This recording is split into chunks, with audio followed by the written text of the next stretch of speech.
নমস্কার, আপনাদের প্রত্যেককে স্কিল বাংলা চ্যানেলে স্বাগত জানাই। পিওকেতে যে আন্দোলন চলছিল সেটার ব্যাপারে আপনারা মোটামুটি জানেন যারা জিওপলিটিক্যাল খবর টবরগুলো ফলো করেন। এবার পিওকের বাসিন্দারা, পিওকের আন্দোলনকারীরা ভারতের সাহায্য চেয়ে পাঠিয়েছে। এই মুহূর্তে ভারতের কি অবস্থান নেওয়া উচিত, কি অবস্থান ভারত নিতে চলেছে, কিভাবে কোন পথে পিওকেতে আমরা সাহায্য পাঠাবো যাতে করে পিওকে পাকিস্তান থেকে আলাদা হতে পারে, এই গোটা ব্যাপারটা আজকের ভিডিওতে আমরা আলোচনা করে নেব। দেখুন, আগে আপনাদেরকে দেখিয়ে দিই, need India's help, PoK leaders cry for aid amid Pakistan's brutalities. তো ভারতের সাহায্য চাইছে পিওকে লিডাররা এবং মানুষজন একদম স্লোগান দিয়েছে, PoK is not part of Pakistan, PoK পাকিস্তানের পার্ট নয়। সাব্বাস, এগিয়ে যান, বাকি সময় কথা বলে দেবে। তো এই অবস্থায় যখন সাহায্য চাইছে পিওকের লোকেরা, তখন ভারত কি করবে এটা বোঝার জন্য আপনাকে বুঝতে হবে বিদেশ নীতি, আপনাকে বুঝতে হবে ভারতের পরিকল্পনা কি।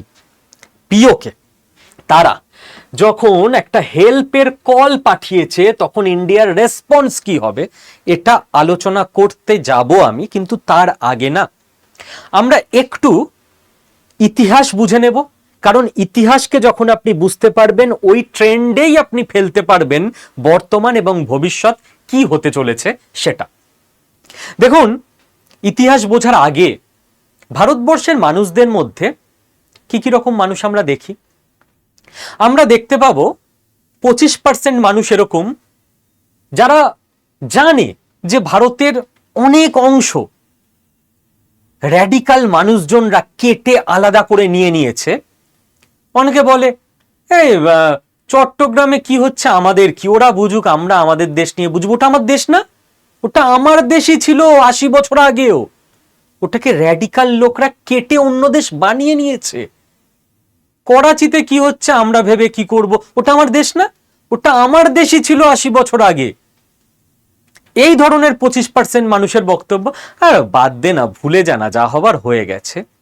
মানে আবার কিছু বছর পর কিছু র্যাডিক্যাল লোক বর্তমান ভারত থেকেও কিছু অংশ কেটে যদি নিয়ে নেয়, আবার এরা বলবে আর বাদ দে না, যা হবার হয়ে গেছে। 25%। বাকি 25% মানুষজন তারা ভোলেনি, তারা না এটা ভারতেরই অংশ ছিল, হ্যাঁ, কিন্তু ফেরত নেওয়া ইম্পসিবল, আর সম্ভব নয়, ঠিক আছে বাদ দাও। এরা নিজের ওপর হওয়া অন্যায়টা, নিজের দেশের ওপর হওয়া অন্যায়টা মেনে নিতে তৈরি। এরা ভোলেনি, এরা স্বীকার করছে ইতিহাস, ভুলতেও চাইছে না, কিন্তু কি আর করা যাবে, সম্ভব নয়, আমাদের অত শক্তি নেই। আর 25% মানুষ, তাদের বক্তব্য, না আমরা ভুলিনি, ইম্পসিবলও ভাবছি না, আমরা চেষ্টা করলে পারি, কিন্তু নতুন করে প্রবলেম আসবে, সেই প্রবলেম আবার হেডেক নেব দেশকে অখণ্ড বানাতে গিয়ে। মানে পিওকে যদি ভারতের মধ্যে আসে, আবার পিওকের র্যাডিক্যাল মানুষরাও ভারতে আসবে, তাদের মানুষ বানাতে হবে পুরোপুরি, এত ঝামেলা কে নেবে? হয়ে গেল 75%। আর বাকি আরো 20% মতো মানুষজন তারা খিল্লি করে, ও কবে আর আসবে, আসবে তো শুনছি, কই এলো কই, এ মনে হচ্ছে যেন সুইগিতে কিছু অর্ডার দিয়েছে, 10 মিনিটে ডেলিভারি। ব্লিঙ্কিট নয়, পিওকে আসছে। আপনার ব্লিঙ্কিটে অর্ডার দেওয়া ম্যাগি আসছে না যে 10 মিনিটে চলে আসবে, তারপর 2 মিনিটে বানিয়ে ফেলবেন। তো এরা খিল্লি করে সোশ্যাল মিডিয়ায় বেঁচে থাকে। এই গেল 95%। আর বাকি 5% মানুষ, তার মধ্যে 4.99% মানুষ বলে ভুলবো না, যে এটা আমার দেশের অংশ ছিল, মানবো না ইম্পসিবল, পসিবল করে ছাড়বো, একদিন হবে, জানি পিওকে কে ভারতের মধ্যে অন্তর্ভুক্ত করলে প্রবলেম আসবে, সেই প্রবলেমও আমরা ধীরে ধীরে সলভ করব, এবং আমরা খিল্লি করব না কবে আর হবে, আমরা অপেক্ষা করব, আমরা চেষ্টা করব। এই রইল বাকি 4.99% মানুষ। আমার ধারণা আপনারা স্কিল বাংলার দর্শকরা ওই 4.99% মানুষের মধ্যে আসেন। আর স্যার 0.01% মানুষ তারা থিঙ্ক ট্যাঙ্ক, তারা R&AW-তে কেউ আছেন, কেউ NSA অজিত দোভাল স্যারের টিমে আছেন, কেউ PMO-তে রয়েছেন, কেউ IB-তে রয়েছেন, কেউ মিলিটারি ইন্টেলিজেন্সে রয়েছেন। তারা প্ল্যান বানাচ্ছেন, প্রত্যেকটা অপরচুনিটিকে তারা কেস স্টাডি হিসেবে দেখছেন, কিভাবে সেটাকে কাজে লাগানো যায় তারা চেষ্টা করে যাচ্ছেন। সেই 0.01% মানুষ যারা স্বপ্ন দেখছেন আবার অখণ্ড ভারত হবে, একদিন হবে, সেটা সহজ কাজ নয়, কঠিন কাজ। এবার আমি যদি ইতিহাসের দিকে দেখি, যেটা আপনাদের বললাম, 1947 ভারতের অবস্থা যখন ভাগ হয়ে গেল, ভাগ তো কিছু হয়নি, ভাগ আবার হলো কোথায়? ভারত একটা দেশ, সেটা থেকে কেটে অংশ আলাদা করে দেওয়া হলো কোনো একজন লোক। বাকিরা তো মেনে নিয়েছিল যে যা হবার হয়ে গেছে, কিছু করার নেই। কোনো একজন লোক সেই সময়, যার নাম ডক্টর শ্যামাপ্রসাদ মুখোপাধ্যায়, তিনি বললেন না, আমি তো এবার পাকিস্তানকে ভাগ করে ছাড়বো যতটা পারি। পাকিস্তানের মধ্যে থেকে একটা অংশকে তিনি ভাগ করে নিয়ে এলেন, যার নাম পশ্চিমবঙ্গ, যেখানে আজকে আপনি বসবাস করেন, আমি বসবাস করি। গোটা অবিভক্ত বাংলা পড়েছিল পাকিস্তানের ভাগে। সেই সময় থেকে লড়াই শুরু আমাদের। ওটা সব থেকে খারাপ সময় ছিল ভারতের কাছে, তখন সব থেকে খারাপ সময় আমি যদি মনে করি। প্রথম জয় এলো অনেক রক্তের বিনিময়, অনেক আন্দোলনের বিনিময়, গামবাট মানুষদের বুঝিয়ে গণ আন্দোলন তৈরির বিনিময়। পাকিস্তানের থেকে একটা টুকরো কেটে পশ্চিমবঙ্গ নামে তারা ভারতে যুক্ত হলো। আপনি এই যে নিশ্চিন্তে বসবাস করছেন, প্রথম স্টেপ। সেকেন্ড স্টেপ, গুজরাটের পাশে জুনাগড় নামের একটা রাজ্য, সেইখানে মেনলি ভিকে মেননের প্ল্যানিং অবদান সব থেকে বেশি ছিল, কূটনীতি। সেইখানে নবাব, তিনি ছিলেন মুসলিম, তিনি চেয়েছিলেন জুনাগড় জয়েন হবে পাকিস্তানে। নবাব যেটা চাইবেন সেটাই হবে। ভিকে মেনন ওখানকার মানুষদের সঙ্গে কথা বলে, তাদের ইউনাইটেড করে, আন্দোলন করিয়ে নবাবকে পালাতে বাধ্য করে পাকিস্তানে, এবং জায়গাটা পুরোপুরি যুক্ত হয়ে যায় ভারতে। অনেকে ভেবেছিল বাংলা কিছু করার নেই, ভুলে যাও, বাংলাকে কেটে, পশ্চিমবঙ্গকে কেটে পাকিস্তান থেকে জোড়া হয়েছে ভারতে। অনেকে বলেছিল জুনাগড় ইম্পসিবল। ভিকে মেনন জুনাগড়ের নবাবকে জুনাগড় থেকে তাড়িয়ে জুনাগড়ের মানুষদেরকে এবং জায়গাটাকে ভারতে যুক্ত করিয়েছেন। তারপর হায়দ্রাবাদও একটা স্বাধীন ইসলামিক রাষ্ট্র হিসেবে থাকতে চেয়েছিল ভারতবর্ষের ম্যাপের ভিতরে, এবং থেকেও ছিল। অনেকে ভেবেছিলেন ভুলে যাও, সম্ভব নয়, আবার এই র্যাডিক্যাল মানুষজনকে ভারতের মধ্যে ঢোকানো হবে, প্রবলেম। সর্দার বল্লভভাই প্যাটেল বলেছিলেন করে ছাড়ব, এবং কিছুদিন পর ভারতের আর্মি হায়দ্রাবাদে ঢোকে, হায়দ্রাবাদ পশ্চিমবঙ্গ এবং জুনাগড়ের মতোই ভারতে যুক্ত হয়। আজকে দেখুন কোনো প্রবলেম নেই, কিন্তু সময় লেগেছে, অনেক সময় এবং ধৈর্য। হায়দ্রাবাদের মানুষ আজকে গর্বিত ভারতীয়। দুটো তিনটে প্রজন্ম লেগে গেছে তার জন্য। দেন জম্মু কাশ্মীরের রাজা, সেও স্বাধীন থাকতে চেয়েছিল, স্বাধীন ছিল, ভারতে যুক্ত হয়নি। সবাই ভেবেছিল ভুলে যাও, ইম্পসিবল। যখন পাকিস্তান ওখানে অ্যাটাক করলো, ভারতের বাহিনী গেল, রাজাকে দিয়ে অ্যাকসেশন সেখানে সই করালো, সই করিয়ে জম্মু কাশ্মীর ভারতে এলো। পুরোটা নয় কিন্তু অনেকটা, আগে তো কিছুই ছিল না, জিরো ছিল, অনেকটা পার্ট এলো, সম্ভব হলো। একটা গোটা জায়গা ভারতের বাইরে ছিল, পর্তুগালের আন্ডারে গোয়া, এবং ভারতের মধ্যে নয়, তার নিজস্ব উপকূল রয়েছে, সে একদম একটা সাইডে, স্বাধীন রাষ্ট্র পর্তুগিজদের। 1961 গোয়া ভারতভুক্ত হলো। আর একটা রাষ্ট্র, স্বাধীন রাষ্ট্র, সেও ভারতের মধ্যে নেই, একটা সাইডে আছে। ভারতের মধ্যে থাকলে তাকে ভারতে ইনভলভ করিয়ে নেওয়া সহজ, সিকিম 1975, এবং সিকিমে যে রাজার বউ সে আমেরিকার সিআইএর গুপ্তচর, সিআইএর গুপ্তচর সেই প্রেমের জালে ফাঁসিয়ে রাজাকে বিয়ে করে। একদম ভারতের ঠিক ওপরের জায়গায় স্ট্র্যাটেজিক লোকেশনে আমেরিকান একটা রাজ্য তৈরি হয়ে যায়। আলটিমেটলি আমেরিকাই ওই সিআইএর স্পাইয়ের মাধ্যমে, ওই রানীর মাধ্যমে চালাচ্ছিল সিকিমকে। ভারত ওখানে ঢোকে, গণ আন্দোলন তৈরি করায় রাজা রানীর বিরুদ্ধে, এবং ওদের মধ্যে থেকে একজন লিডার 97% ভোট পেশে ওখানে রাজতন্ত্রের অবসান করিয়ে প্রধানমন্ত্রী হয়, এবং সেই প্রধানমন্ত্রী সিকিমের মানুষজনের সঙ্গে ভারতে নিজেরা যুক্ত হবার জন্য চিঠি লেখে, ভারত অ্যাকসেপ্ট করে, যুক্ত হয়। লোক হয়েছিল ভাই আমেরিকার কন্ট্রোলে চলে গেছে, হবে না, হয়েছে। নেক্সট স্টেপ পিওকে, পাক অকুপাইড, ইল্লিগালি অকুপাইড কাশ্মীর। প্রচন্ড ইম্পর্টেন্ট একটা জায়গা ভূগোলের দিক থেকে, জিওগ্রাফির দিক থেকে। তিনটে মেন কারণ। হাইট, পিওকে এমন একটা হাইটে স্ট্র্যাটেজিক লোকেশনে রয়েছে, পিওকেতে যদি আপনার দখল থাকে, পিওকে যদি আপনার ম্যাপের মধ্যে থাকে, তাহলে আপনি একটা বৃহৎ জায়গাকে নিজের সার্ভেলেন্সে, নিজের কন্ট্রোলে রাখতে পারবেন। হাইটের সুবিধা এখানে পাওয়া যাবে। Second, Afghanistan border. আফগানিস্তানের সঙ্গে ভারতের এই মুহূর্তে কোনো কার্যকরী বর্ডার নেই। আফগানিস্তানে আমরা ঢুকতে পারি না, কারণ মাঝখানে পাকিস্তান আছে। পিওকে যেই মুহূর্তে পাকিস্তান থেকে বেরিয়ে যাবে, ভারতে মার্জ হোক না হোক, এই মুহূর্তে, কেন হোক না হোক বলছি পরে আমি ব্যাখ্যা করব, আমরা নতুন যে দেশটা তৈরি হবে সেই দেশের মধ্যে দিয়ে আফগানিস্তানে ঢুকে যেতে পারবো। এবং আফগানিস্তানে ঢোকা মানে সেন্ট্রাল এশিয়ার অ্যাক্সেস পাওয়া। এতগুলো দেশে ডিরেক্ট আমাদের ব্যবসা বাণিজ্যের রাস্তা খুলে যাবে, ডিরেক্ট কমিউনিকেশনের চ্যানেল খুলে যাবে।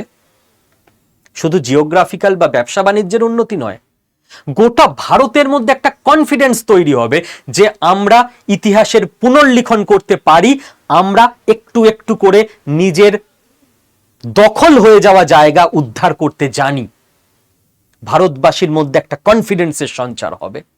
ভারতবাসী গোটা পৃথিবীকে মেসেজ দিতে পারবে যে দেখো, রিলিজিয়াস ফ্যানাটিজমের মাধ্যমে, রিজিডিটির মাধ্যমে, র্যাডিকালাইজেশনের মাধ্যমে মানুষকে দীর্ঘদিন বোকা বানিয়ে রাখা যায় না। মানুষ নিজের শিকড়ের টানে ফিরে আসে।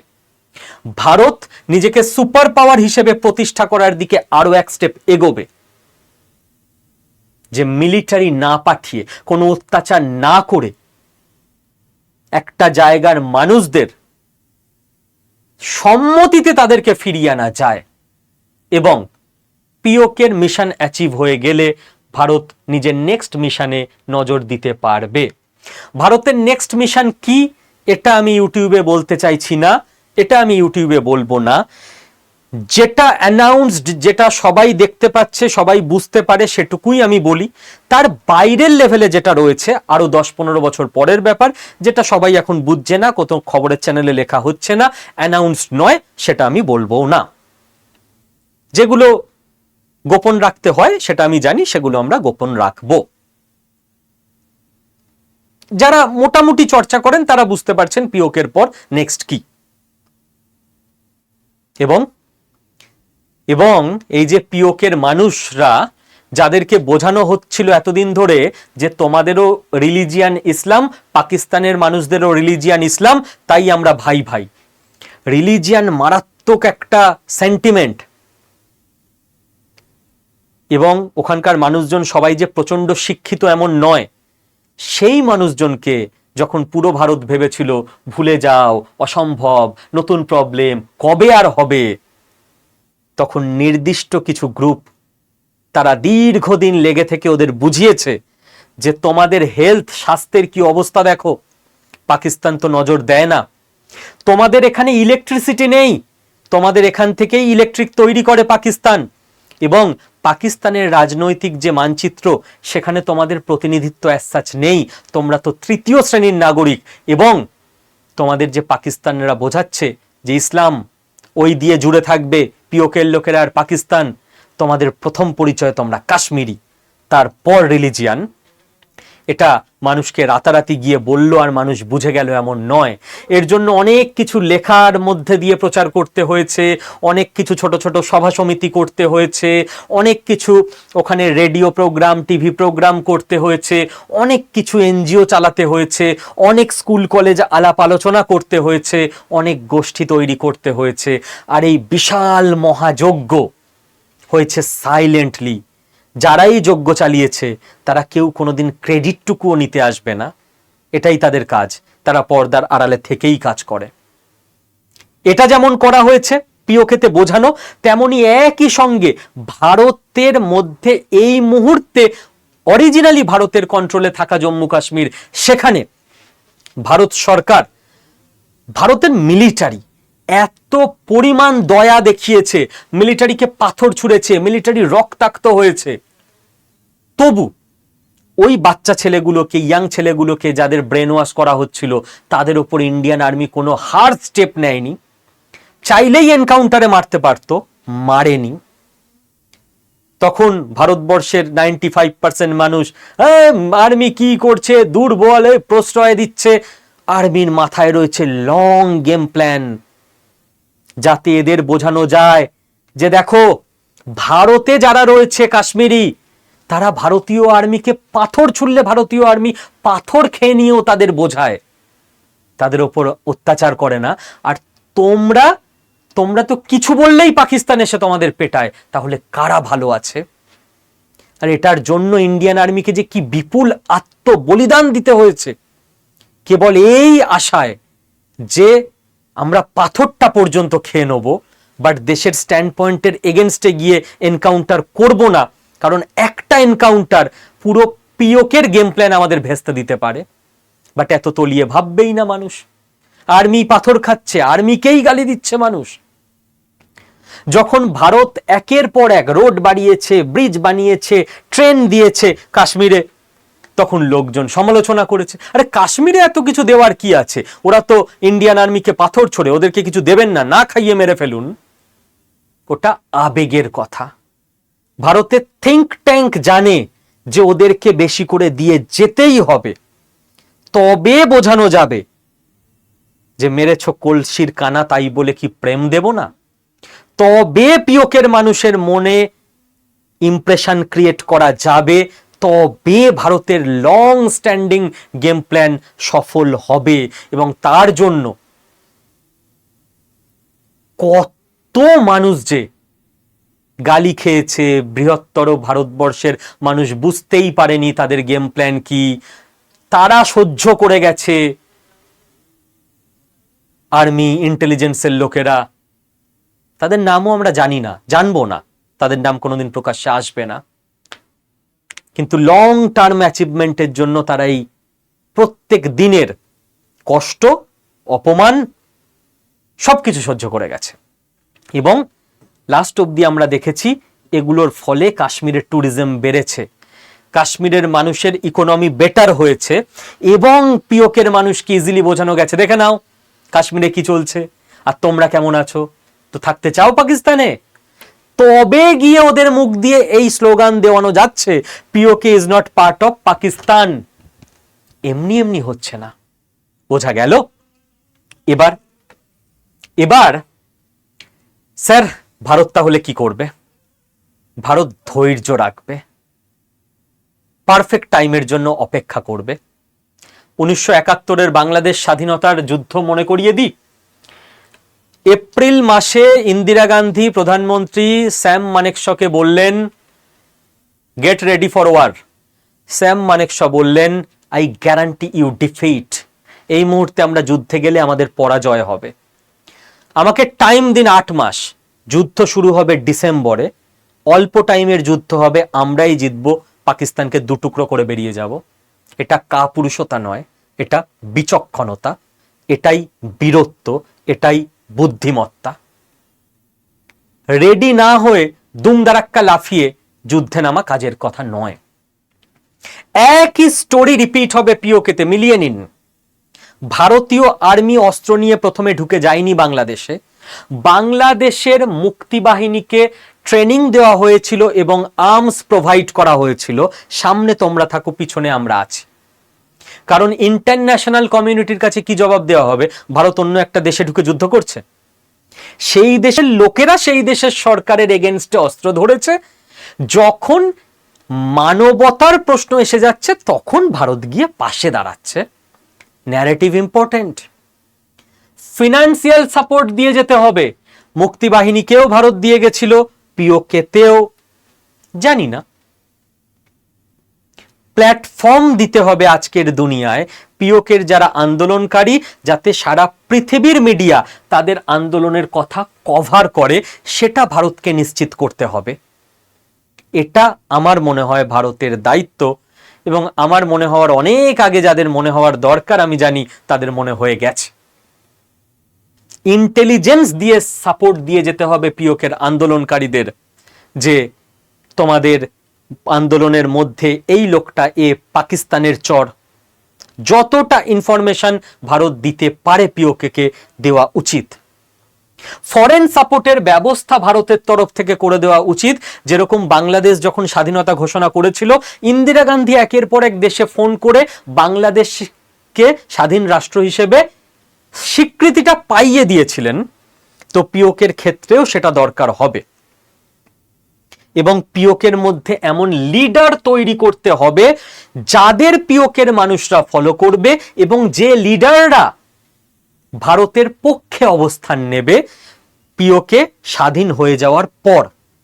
এবং যখন পুরো আন্দোলন ফাইনাল লেভেলে থাকবে তখনই ভারত ফাইনাল অ্যাকশনে সাহায্য করতে পারে।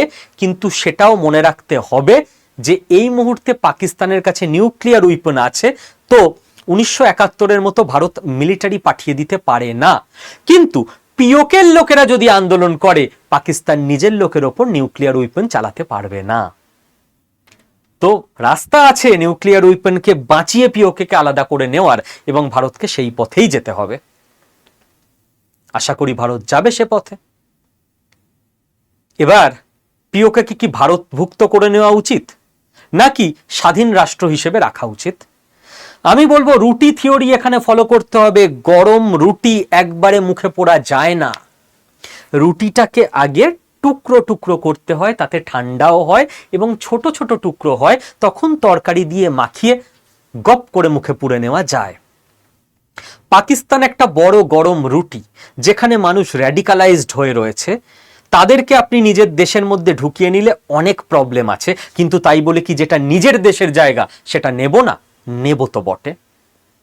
নেওয়াটা এইভাবে হওয়া উচিত যে আগে রুটিটাকে টুকরো করুন, দু টুকরো হয়ে গেছে রুটি, বাংলাদেশ পাকিস্তান। বাংলাদেশে কি ভারত বিদ্বেষ নেই? আরে গরম কি কমে যাবে নাকি রুটি থেকে? সঙ্গে সঙ্গে সঙ্গে সঙ্গে কমবে না। এবার এই যে বাকি হাফ টুকরো আছে, ওই হাফ টুকরোর মধ্যে একটা বালুচিস্তান টুকরো, একটা সিন্ধ টুকরো, একটা পিওকে টুকরো, একটা পাঞ্জাব টুকরো, আগে এগুলো করতে হবে। যত টুকরো হবে তত তাড়াতাড়ি ঠান্ডা হবে রুটি, তত অল্প হাতে করে নিয়ে আলুর দমে দিয়ে গপ করে মুখে পুরে নেওয়া যাবে। আশা করি বোঝাতে পারলাম কি করতে হবে ভারতকে। এর বেশি ইন ডিটেল ব্যাখ্যায় যাব না। তো এখনই পিওকের ভারতভুক্তি নয়, বরং পিওকে স্বাধীন রাষ্ট্র হিসেবে রাখা বুদ্ধিমানের কাজ হবে। তবে যদি রুটিটা প্রচন্ড ঠান্ডা হয়ে যায়, যে মুখে পোড়া এখন রিস্ক নেই, তাহলে মুখে পোড়াই যায়। আরে একটু একটু গরম তো ভালোও লাগে, না হলে তো খাবার টেস্টই হারিয়ে যাবে। যদি পিওকে স্বাধীন রাষ্ট্র হিসেবে উত্থান হয়, কয়েক মাসের মধ্যে হয়ে যেতে পারে, কারণ জিওপলিটিক্সে ব্যাকগ্রাউন্ড ঘটনা অনেক দিন ধরে ঘটে, ফাইনাল চেঞ্জটা না কয়েকদিন কয়েক মাসে ঘটে যায়। সেক্ষেত্রে দেখতে হবে যে পিওকে দেশের মধ্যে যারা সিস্টেমে আছে, মেন বিউরোক্র্যাট, মেন পলিটিশিয়ান, তাদের যাতে কন্ট্রোল করা যায়, তারা যাতে ভারতের সুবিধার পক্ষে কাজ করে যায় অন্তত 20, 30, 40 বছর। তারপর আবার রুটি কতটা ঠান্ডা হলো দেখে ব্যবস্থা। ও স্যার অনেক টাইম লেগে যাবে। তো আপনি কি করছেন? আপনি করুন না, আপনার রোল কি? আপনি খালি জ্ঞান দেবেন? আমি কি করব স্যার? আমি কি অজিত দোভাল নাকি? তো হতে কে বারণ করেছে? আপনি পরীক্ষা দিন ইউপিএসসি, অজিত দোভাল হন। আমার স্যার বয়স নেই। তা আপনি ভোটে দাঁড়ান, আপনি প্রধানমন্ত্রী হন, প্রতিরক্ষা মন্ত্রী হন, কে বারণ করেছে? যে কেউ হতে পারে। যিনি আমাদের প্রধানমন্ত্রী মোদিজি, উনি তো সাধারণ ঘর থেকে উঠে এসছেন। তো স্যার রাজনীতি স্যারও বদনাম হবে অনেক, মোদিজিরও বদনাম হয়। তো আপনাকে বড় কিছু কাজ করতে গেলে তো আমি সব ঠিক থাকবো, কিন্তু কেউ একটা এসে বড় কাজ করে দেবে, আমি খালি সমালোচনা করব, তা বললে কি করে হবে? ড্রেনটা কি নোংরা পরিষ্কার করতে হবে, জ্ঞান দিয়ে দিলে তো হবে না খালি, না? আপনার রোল কি? আমি স্যার রাজনীতি আমার দ্বারা হবে না, সবার দ্বারা কি হয়? আরে কিছু তো হবে আপনার দ্বারা, আপনি সেটা করুন না। আপনি দেশকে ইকোনমিক্যালি স্ট্রং তো করতে পারেন। স্যার আমি তো চাকরি করি, আমি আর কি করব? আরে আপনি চাকরি করেন, আপনি ভারতের হিউম্যান রিসোর্স ডেভেলপ করতে পারেন না? আপনার বাড়িতে হয়তো আপনার স্ত্রী, যার মোটামুটি ঠিকঠাক একটা এডুকেশনাল ব্যাকগ্রাউন্ড আছে, যার কাছে দিনে সংসার সামলে 4-5 ঘন্টা সময়ও থাকে, তাকে উৎসাহ দিয়েছেন, রোজ পুশ করেছেন যে তুমি বাড়িতে বসে একটা ওয়ার্ক ফ্রম হোম জব করো না, আমেরিকার কোনো কোম্পানির সঙ্গে কিছু বাড়িতে বসে ওয়ার্ক ফ্রম হোম কাজ করো না। মাসে যত ডলার আসে, আপনার দেশের ইকোনমি স্ট্রং হবে যখন আপনি আপনার দেশের হিউম্যান রিসোর্সকে ইম্পর্টেন্স দেবেন, ইউটিলাইজ করবেন। আপনি আপনার সংসার থেকে শুরু করুন না। করেছেন? হ্যাঁ, আমার তো চলে যায় ভালো, আর কেন? দেশের জন্য দরকার, আর কেন আবার কি? আপনি আপনার দেশের ওয়ার্ক কালচার বেটার করুন না। করেছেন? আমাদের দেশের চিন্তা ভাবনা কি? মেয়ের বিয়ে হচ্ছে, চাকরি করে, কত টাকা মাইনে? 40,000 টাকা, প্রাইভেট ফার্মে, বা বাবা ভালো পাত্র। ব্যবসা করে, ব্যবসা, আরে 2 লাখ টাকা মাসে প্রফিট, আরে হোকগে যাক ব্যবসা, দূর বাদ দে। ব্যবসায়ীদের আমরা ছোট করি, আমাদের সমাজের কোনো ইয়াং ছেলে মেয়ে ব্যবসার দিকে এগোতে পারবে? এগোতে চাইলে আমরা ছোট করি আর বাধা দিই। গার্লফ্রেন্ড বয়ফ্রেন্ডকে বোঝায় তুমি ব্যবসা ছাড়ো, ব্যবসার শখটা দেখিয়ে লাভ নেই, আমার বাবা মানবে না, তোমাকে চাকরিই করতে হবে। বাণিজ্যে বসতে লক্ষ্মী, বাণিজ্য ছাড়া কি করে এগোবে দেশ? আমেরিকা কি করে এগিয়েছে? আমেরিকার বিজনেসম্যানদের জন্য। কে বোঝাবে সেই মেয়ের বাবাকে যে আরে বাবা আপনার জামাই প্রাইভেট ফার্মে যে চাকরি করে মাইনে পায়? না না, ফিক্সড মাইনের একটা ব্যাপার আছে। আরে প্রাইভেট ফার্মটা তো কোনো একটা ব্যবসাতেই চলছে, তো তার ব্যবসা বন্ধ হয়ে গেলে ব্যবসায় যেমন রিস্ক থাকে, আপনার জামাইয়ের নিজের ব্যবসাও বন্ধ হতে পারে। জামাই যে কোম্পানিতে চাকরি করছে সেই কোম্পানির মালিকের ব্যবসাও তো বন্ধ হতে পারে, তখন তো জামাইয়ের চাকরিটাও থাকবে না। কে বোঝাবে? আপনার দায়িত্ব, আপনি বোঝাবেন। এই যে আমি আমার দায়িত্ব পালন করছি। আপনার পরিবারে যদি এরকম দেখেন যে আপনার দাদার মেয়ে হয়তো সে ব্যবসা করতে চাইছে, বা ব্যবসা করছে এরকম কোনো ছেলেকে বিয়ে করতে চাইছে, আপনার দাদা বাধা দিচ্ছে, দাদাকে বোঝানো আপনার কাজ। আপনি আপনার রোল পালন করুন, দেশের ইকোনমি স্ট্রং করুন। দেশের ইকোনমি স্ট্রং থাকলে অনেক কিছু করে ফেলা যায়। আমেরিকাকে দেখছেন না, টাকা দিয়ে কিনা করছে। আমাদের এখানে যাদের টাকা আছে তারা টাকা ব্যাংকে রেখে দিচ্ছে। আরে ওই টাকা কোথাও ইনভেস্ট করলে, বিজনেস স্টার্ট করলে তবে তো দেশে আবার জব ক্রিয়েট হবে। স্যার আমরা স্যার নর্মাল মানুষ, কোথায় ইনভেস্ট করব? আমাদের অত ব্যবসার বুদ্ধি নেই। এক্সকিউজ সবকিছু আছে আপনাদের কাছে। আচ্ছা, আপনার ব্যবসার বুদ্ধি নেই, তা আপনি সারাদিন জানেন যে ভারতবর্ষে কোন কোন কোম্পানিগুলো হেভি পারফর্ম করছে, আপনি তাদের পার্টনার হয়ে যান না কেন? আপনি মুকেশ আম্বানির পার্টনার হয়ে যান, গৌতম আদানির পার্টনার হয়ে যান, টাটা গোষ্ঠীর পার্টনার হয়ে যান, যত কোম্পানি আছে, যে কোম্পানিকে আপনার ভাল লাগে। স্যার আমাকে কে পার্টনার নেবে? কেন? স্টক মার্কেটে প্রত্যেকটা বড় বড় কোম্পানির বেশিরভাগের ক্ষেত্রে স্টক লিস্ট করা আছে, তার স্টক আপনি কিনে নিলেই আপনি সেই কোম্পানির পার্টনার হয়ে যাবেন। আপনাকে ব্যবসা করতে হবে না, সে তার বুদ্ধি খাটিয়ে শক্তি খরচ করে ব্যবসা যত বাড়াবে, আপনার অটোমেটিক টাকা পয়সা বাড়বে, অটোমেটিক দেশের ইকোনমি বাড়বে। আমেরিকাতে 55% মানুষ স্টক মার্কেটে ইনভেস্ট করে, ভারতে 6% মানুষ। এর সচেতনতা কে বাড়াবে? খালি অজিত দোভাল স্যারের টিমের লোকেরাই দেশকে পাল্টে দেবে, যারা সীমান্তে যুদ্ধ করছে তারাই দেশপ্রেমী, তা নয়। দেশের জন্য আপনি অনেক কিছু করতে পারেন এরকম ছোট ছোট ওয়ার্ক কালচার পাল্টানো থেকে। আপনার বাড়িতে কেউ রয়েছেন যিনি কিছু কাজ করতে পারেন, তাকে কাজে উৎসাহ দেওয়া থেকে শুরু করে, ইনভেস্টমেন্ট করা থেকে শুরু করে, সব রকম ভাবে অ্যাওয়ারনেস তৈরি করা থেকে শুরু করে। আচ্ছা, স্টক মার্কেট সম্পর্কে তো বুঝতে হয়, অবশ্যই বুঝতে হয়। আচ্ছা, সব ইংরাজির কোর্স স্যার, আমরা তো বুঝবো না কোনো জায়গার ক্লাস দেখলে। তো আপনার জন্য বাংলা ক্লাস ব্যবস্থা করে দিয়েছি আমি স্কিল বাংলার তরফ থেকে। স্যার বাট ও পড়তে যাওয়া, এখন তো টাইম নেই, চাকরি ব্যবসা করি। আপনি অনলাইনে বাড়িতে বসে শিখে নেবেন। আপনি এক্সকিউজ দিয়ে যান, আমি সলিউশন দিয়ে যাব। স্যার ওই আমার তো স্যার ল্যাপটপ নেই। আপনার ফোনে ক্লাস হবে, স্মার্টফোনে, যে ফোনে এই ভিডিওটা দেখছেন সেই ফোনে। স্যার ওই লাইভে ওই সময় কি ক্লাসে আর জয়েন করতে পারি, বয়স হয়ে গেছে স্টুডেন্টদের মতো। রেকর্ডেড ভিডিও পাবেন, যখন ইচ্ছে করবে তখন দেখবেন। আর বলুন স্যার অনেক কোর্স ফি স্যার অত টাকা এই মুহূর্তে নেই। আমি জানি স্টক মার্কেটে ভালো লেভেলে শিখতে গেলে এক একটা ইনস্টিটিউট 1 লাখ টাকা কোর্স ফি নেয়। আমি তো স্কিল বাংলায় করে দিয়েছি আপনাদের জন্য 5,000 টাকা, মাসে মাসেও নয়, জীবনে একবার। জীবনে একবার 5,000 টাকা আপনাকে ইনভেস্ট করতে হবে আপনার জীবনে। স্টক মার্কেট থেকে এক একজন সারা জীবনে 5 লাখ 50 লাখ টাকাও কামিয়েছে।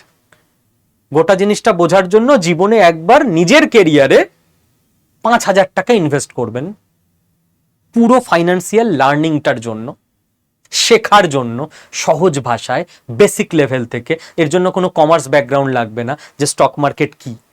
কাল পরশুই তো ভিডিও আপলোড করে দিয়েছি বাংলায়, কি করে ফাইন্যান্সিয়াল স্টেটমেন্ট অ্যানালিসিস করবেন, কোন স্টকটা ভালো কি করে চুজ করবেন। অ্যাপে যারা আছেন এনরোল করা ট্রেনিং প্রোগ্রামে, তারা তো জানেন। তো করুন, নিজের উন্নতি করুন, দেশের উন্নতি করুন। আর একটা কথা আপনাদের বলে দিই, আমাদের স্টক মার্কেট কোর্স আমরা আগামী কয়েক ঘন্টার মধ্যে সারা জীবনের জন্য ক্লোজ করে দিচ্ছি। কারণ এত বেশি স্টুডেন্ট ভর্তি হয়েছে, আমরা আর স্টক মার্কেট কোর্সে ভর্তি নেব না। সারা জীবনের জন্য স্টক মার্কেট কোর্স বন্ধ হবে। মানে নেক্সট 2 বছর, 2.5 বছর, 3 বছর আমি দেখছি না আড্ডা 24/7 স্কিল বাংলায় আর কখনো স্টক মার্কেট কোর্সে এনরোলমেন্ট করা যাবে। যারা চেয়েছেন, সুযোগ পাওয়া গেছে, সুযোগ কাজে লাগিয়ে ফেলেছেন, বা এখন নেক্সট কয়েক ঘন্টার মধ্যে আপনারা কাজে লাগিয়ে ফেলবেন। ঠিক আছে? তো তারপর ফুল অ্যান্ড ফাইনাল বন্ধ। ঠিক আছে? তো তার আগে যদি আপনি চান যে আমি জয়েন করব স্টক মার্কেট কোর্সে, তাহলে কল করে নিন আমার টিমকে। ঠিক আছে? এটা আমার টিমের ফোন নাম্বার 9650634247। আমার টিমকে কল করলে মাঝরাতেও তারা কল ধরে। তো কোনো অসুবিধা নেই যে স্যার এই বাবা এখন করব, যখন ভিডিও দেখছেন তখন কল করে নিন। আপনার আরো কিছু জিজ্ঞাসা থাকলে জিজ্ঞাসা করে নিন, দিয়ে এনরোল করে নিন। এনরোল করার পরের মুহূর্ত থেকে আপনি ক্লাস করতে পারবেন। এই মুহূর্তে এনরোল করবেন, 2 সেকেন্ড পর থেকে ভিডিও দেখতে পাবেন অ্যাপের মধ্যে। All the best.